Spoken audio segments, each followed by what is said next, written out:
নমরুদের মৃত্যুর শেষ ৪০ দিন একটি সত্য ইসলামিক ঘটনা আলোচনা করা হবে জীবন মৃত্যু এই পর্বে। জীবন মৃত্যু চ্যানেলে আপনি নতুন হলে অনুরোধ করব সাবস্ক্রাইব করে বেল আইকনটি ক্লিক করুন।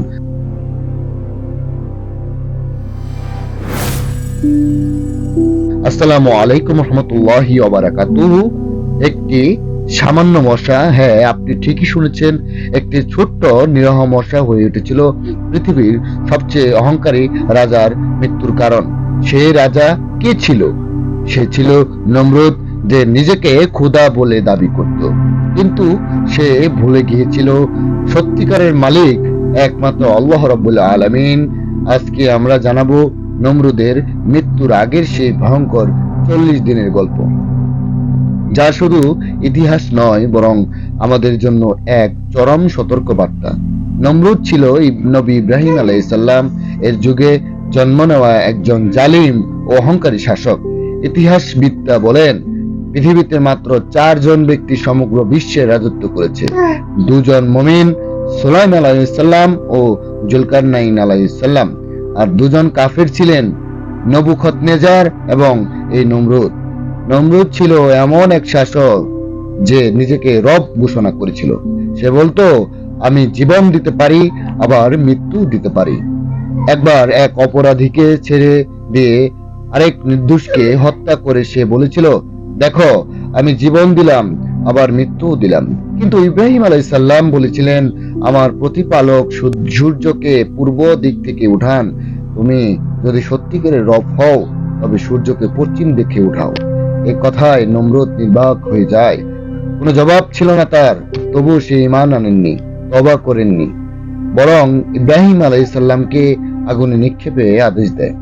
কিন্তু আল্লাহ তাআলা বলেন, হে আগুন, তুমি ইব্রাহিমের জন্য ঠান্ডা ও শান্তি হয়ে যাও। সূরা আম্বিয়া আয়াত ৬৯। অগ্নিকুণ্ড জ্বলছিল, কিন্তু ইব্রাহিম আলাইহিসসালাম অক্ষত ছিলেন। নমরুদের অহংকারের তখনও চির ধরেনি। তখনই আল্লাহ সিদ্ধান্ত নিলেন তাকে শিক্ষা দিবেন। না কোনো বড় সৈন্যদল, না কোনো ভূমিকম্প বা ঝড়, একটি ছোট্ট মশা, হ্যাঁ একটি ক্ষুদ্রতম সৃষ্টি, এর মাধ্যমে ধ্বংস হলো এ রাজা। নমরুদের নাক দিয়ে মাথার মধ্যে প্রবেশ করে মশা, আর তখন থেকেই শুরু হয় তার জীবনের সবচেয়ে ভয়ঙ্কর অধ্যায়। মশাটি তার মাথার ভিতরে ঢুকে মাথায় টোকা দিতে থাকে। চোখে অন্ধকার, মনে অস্থিরতা। কোনো ওষুধ, কোনো চিকিৎসা কাজ করছিল না। সে মাথা ঠুকতো দেয়ালে, হুকুম দিত তার মাথায় লাঠি দিয়ে আঘাত করা হোক। এইভাবে চলতে থাকে দিন। একদিন, ২ দিন, হয়ে যায় ৪০ দিন। ৪০ দিন ধরে সে মাথার ভিতরে যন্ত্রণায় ছটফট করেছিল। না ঘুম, না শান্তি, না রাজত্ব, না সম্মান, সবকিছু শেষ হয়ে যায়। তবু সে ঈমান আনেনি, সে তওবা করেনি। অবশেষে একটি ছোট্ট মশার মাধ্যমে তার করুণ মৃত্যু হয়। প্রিয় ভাই ও বোনেরা, এই গল্পটি আমাদের একটি বড় শিক্ষা দেয়। আল্লাহ চাইলেই সামান্য একটি মশার মাধ্যমে সবচেয়ে শক্তিশালী অহংকারীদেরকে ধ্বংস করে দিতে পারে। অহংকার আল্লাহ পছন্দ করে না। তওবা ও বিনয়, এটাই আমাদের পথ। আসুন আমরা শিক্ষা নেই নমরুদের এই ভয়ানক পরিণতি থেকে। অহংকার নয়, নম্রতা অবলম্বন করি।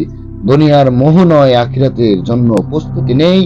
ভিডিওটি ভালো লাগলে জীবন মৃত্যু চ্যানেলটি সাবস্ক্রাইব করুন, শেয়ার করুন, যাতে অন্যরাও হেদায়েতের আলোতে আলোকিত হতে পারে। আসসালামু আলাইকুম রহমতুল্লাহি ওয়া বারাকাতুহু।